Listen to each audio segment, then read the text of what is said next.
A paz. Evangelho de João, capítulo 2, verso 1 a 12, as bodas de Caná. Diz assim o verso 1. 3 dias depois, houve um casamento em Caná da Galiléia, achando-se ali a mãe de Jesus. E no verso 2, Jesus também foi convidado com os seus discípulos para o casamento. Esse 3 dias depois, naturalmente, se refere a 3 dias depois que Jesus saiu lá da onde ele fora batizado, né? Convidando Filipe, Natanael, e 3 dias depois ele se encontra na Galiléia, né? Em Caná. E Caná é um lugarejo, Nazaré já é pequeno, Caná menor ainda que Nazaré. São próximos, cerca de 8, 9 quilômetros um para o outro, 2 horas de caminhada. E Maria, a mãe de Jesus, está lá no casamento. Devem ser parentes ou vizinhos muito íntimos, porque, em verdade, vamos ver, Maria tem uma ingerência, a Maria, a doce mãe do Senhor, tem uma ingerência nesse casamento. Jesus também está convidado e ele está lá com os seus discípulos, né?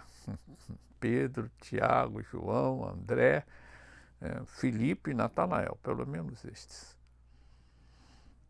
E num belo momento lá, né, do casamento, é o verso 3, diz assim a narrativa de João, o evangelista.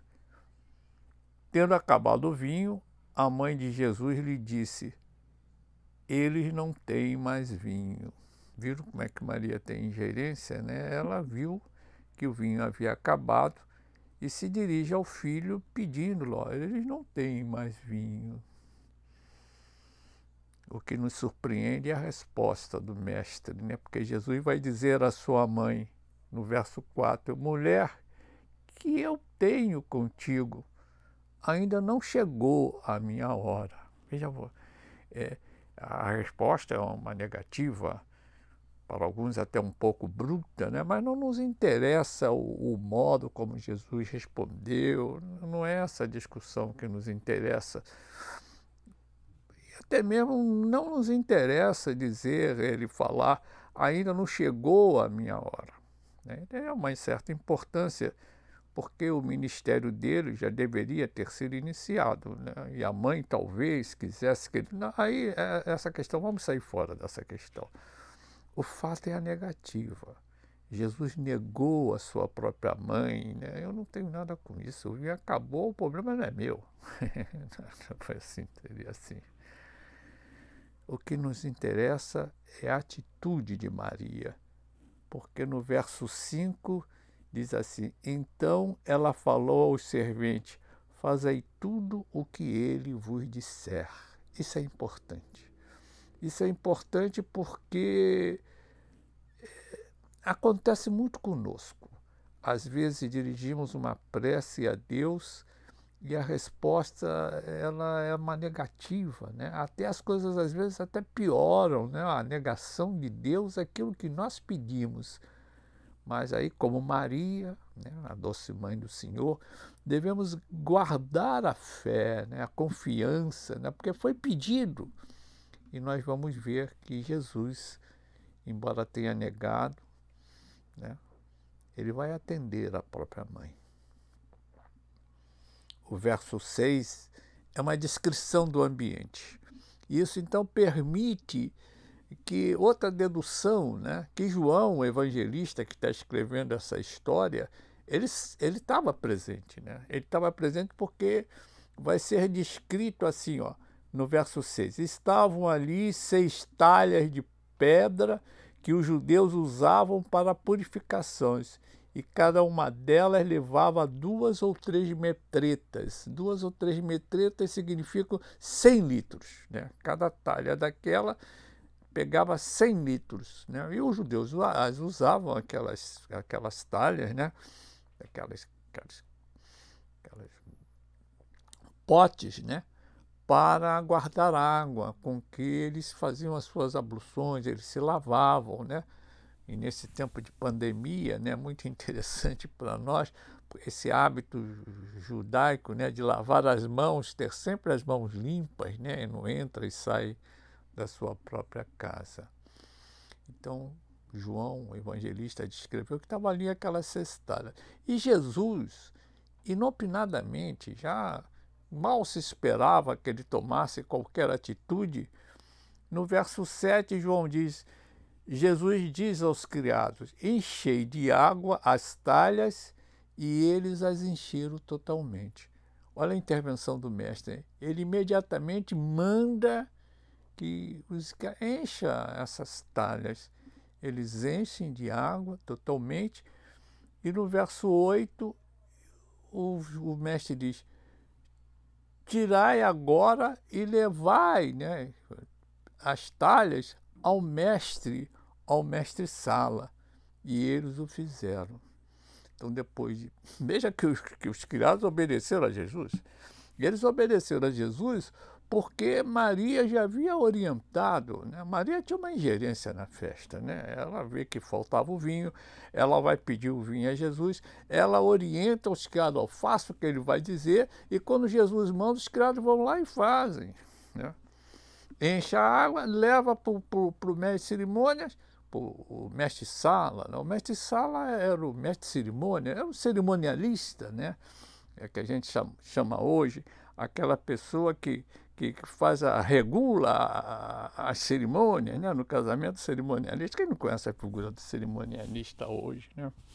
Então o cerimonialista, ele diz assim o verso 9, tendo o mestre Sala provado a água transformada em vinho, não sabendo de onde viera, se bem que o sabiam os serventes que haviam tirado a água, chamou o noivo.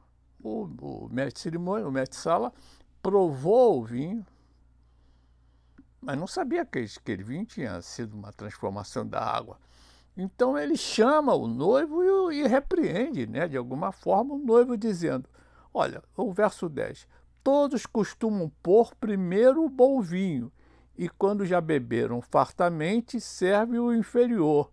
Tu, porém, guardaste o bom vinho até agora. Olha aí. Eles guardaram, eles serviram o vinho bom. No fim da festa, todo mundo serve primeiro o vinho bom, para o pessoal se embebedar, e depois de haver se embebedado, eles servem qualquer coisa, bebem qualquer coisa. Quer dizer, aquela água havia sido transformada o vinho em água, não apenas o fato da água se transformar em vinho, mas se transformar em um vinho de finíssima qualidade. Esse foi de João. Com este, o verso 11, né? Deu Jesus princípio a seus sinais em Caná da Galileia, manifestou a sua glória e os seus discípulos creram nele, né? João trata isso como um sinal, né? Não como um milagre. Jesus manifestou o seu poder, né? O poder, né, de transformar a natureza da água para o vinho. Muitos tiram grandes princípios simbólicos, simbolismo, mas eu prefiro a parte literal, né? Uma nós já falamos. Aquela manifestação de confiança de Maria, né? Faça o que te mandarem, né?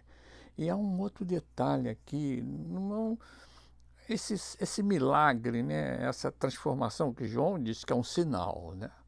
É um sinal, e no Evangelho de João vão haver 7 sinais, né? 7 sinais.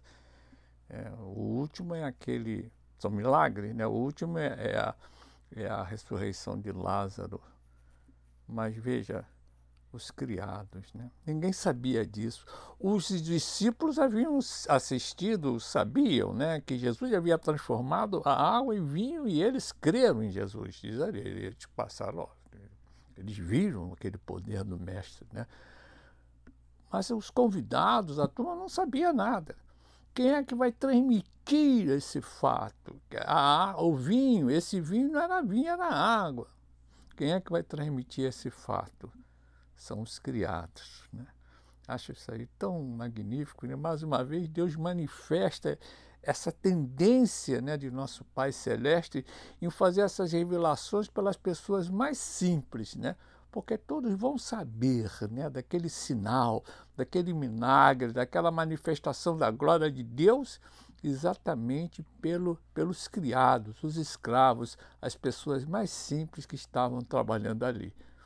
E o verso 12 termina dizendo: depois disso, desceu ele, Jesus, para Cafarnaum, com sua mãe, seus irmãos e seus discípulos, e ficaram ali muitos dias. E esse então é o episódio das bodas de Caná. Naquele momento ali, os discípulos sabiam, Maria sabia o que tinha acontecido, mas o povo vai sabê-lo pelos criados, pelos escravos, as pessoas mais simples que ali estavam. Que a graça do Senhor permaneça com todos e até quinta-feira, permitindo Deus. Deus vos abençoe.